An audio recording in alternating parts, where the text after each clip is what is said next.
नजर इस वक्त 20 नवंबर को होने वाले महाराष्ट्र विधानसभा चुनाव पर है। राजनीतिक पार्टियां एक दूसरे की पाली में सेंध मारने की पुरजोर कोशिश कर रही हैं और घड़ी की टिक टिक 20 नवंबर को होने वाले चुनाव पर टिक रही है। इस सेंधमारी में भाजपा ने भी अपने सियासतदारों को लाइन में लगा दिया है। भाजपा के वो तमाम बड़े चेहरे जिनके एक्शन और रिएक्शन के जलवे इंडिया के बाहर तक फैले हैं, झोला लेकर महाराष्ट्र पहुंच चुके हैं। रैलियां हो रही हैं, जनसभाएं हो रही हैं और इसी बीच आज गृह मंत्री अमित शाह को भी महाराष्ट्र पहुंचना था। नागपुर पहुंचे ही थे कि घंटी बजती है और गुजरात के दादा दिल्ली निकल जाते हैं। सवाल कि आखिर क्या हुआ कि अपनी सारी रैलियों को अमित शाह ने रद्द कर दिया और उल्टे पांव दिल्ली के लिए रवाना हो गए। ऐसा क्या हो गया कि महाराष्ट्र, जहां भाजपा की फौज एक टुक प्रचार में लगी है, वहां अमित शाह पहुंचते ही लौट जाते हैं। आखिर आग कहां लगी? दरअसल ये आग लगी है मणिपुर में। आग इतनी तेज लगी है कि अमित शाह भी सकपका गए हैं कि कहीं हालात और ना खराब हो जाएं। दरअसल मणिपुर में जारी हिंसा शनिवार को और भड़क जाती है। राज्य के 6 विधायकों और 3 मंत्रियों के घर प्रदर्शनकारी हल्ला बोल देते हैं।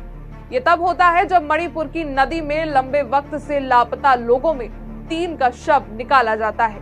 शवों को देख प्रदर्शनकारियों का लोहा फिर खून मांगता है हिंसा का। महिलाओं और बच्चों के शव देख खौला खून अब खून मांग रहा था।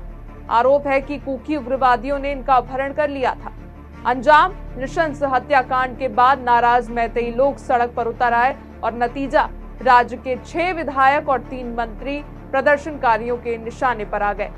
2023 से चल रही हिंसा में अब भी उतनी ही आग बाकी है जितनी मई में थी।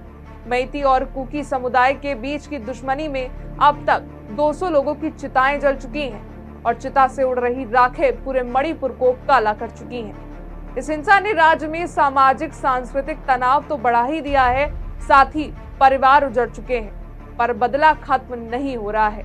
हिंसा और न भड़के इसलिए अमित शाह दिल्ली को भाग गए। सिविल सोसाइटी ग्रुप ने भी राज्य सरकार को 24 घंटे का अल्टीमेटम जारी कर सशस्त्र उग्रवादी समूहों के खिलाफ निर्णायक कार्रवाई की मांग कर ली है।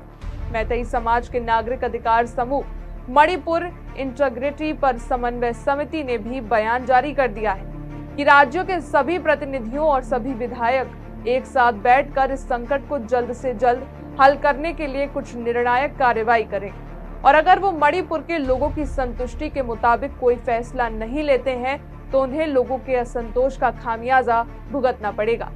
भारत सरकार और मणिपुर सरकार को सभी सशस्त्र समूहों के खिलाफ कुछ निर्णायक कार्रवाई और सैन्य कार्रवाई करने के लिए 24 घंटे का अल्टीमेटम दिया है।